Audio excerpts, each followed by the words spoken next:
4 to 5 bounds where it's like front to back, front to back, front to back, and after that, like fourth or fifth, it stops and stands up. That's what, like, it's standing again. It was just running on all fours.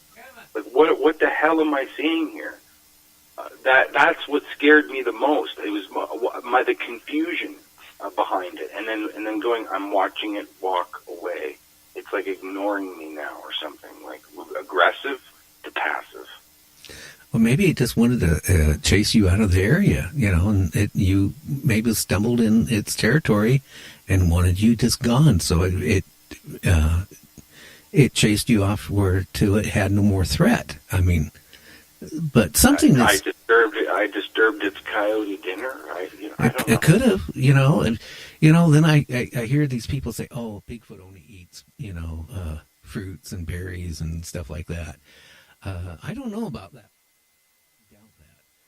But I think if it's the case, it's got to be omnivore. It's got to be like a bear. Yeah, something though I never thought about all these years since it happened. Maybe it could have been two. I always assumed that the thing, beat us back and it knew right where the car was at. Maybe there was two of them there, and the screaming of it and the mate or whatever, or its friend or whatever, was at the car at that point. I don't know. I don't know. I'm really wondering if maybe some of the hunters out there, that's how they disappeared. They stumbled across one and maybe they were the meal. I don't know. Right. Wrong place, wrong time.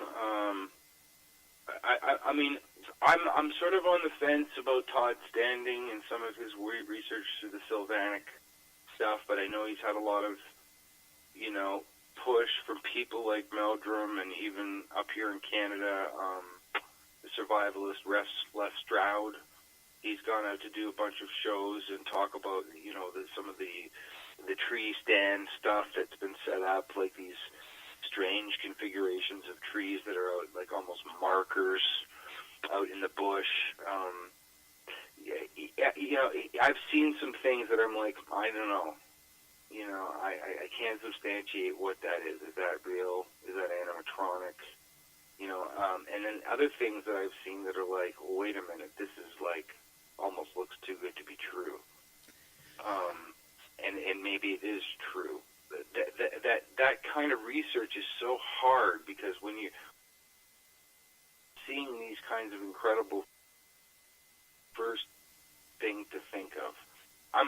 I might talk about it, or I might do a little video, but I'm not looking for press. I'm not trying to make money.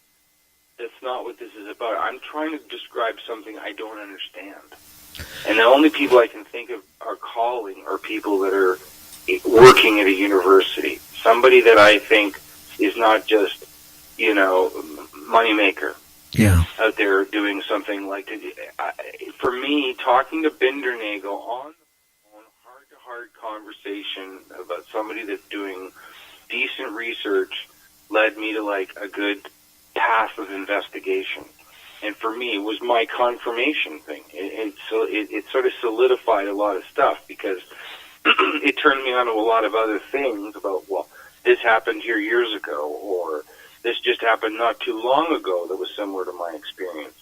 It kind of helped me with it, because there's some things and claims that are so fanciful that it's like, the Justin Schmehar thing where he claims he shot it and they had the stake and they had it analyzed and it turned out to be a bear, and all of that. You got to sift through a lot of things in order to find something that makes sense in some way that goes, well, there's something to this. Well, there's something that is, I've read cases like this one lady who lived out in the woods, basically, in a cabin, and she said that a Bigfoot, was basically, she would go out late at night, and she would see a Bigfoot just right on her fence line. Then sometimes the thing would throw rocks at her house, and then what she claimed, she started leaving food out for the Bigfoot. And, then when she didn't leave the food out, the Bigfoot supposedly would then start throwing a whole bunch of rocks at her house till she left food out. So I don't know. It's just, I think it's been too many reports for too many decades. And not just in Canada or United States. It's like you mentioned earlier, it's happening all over the world.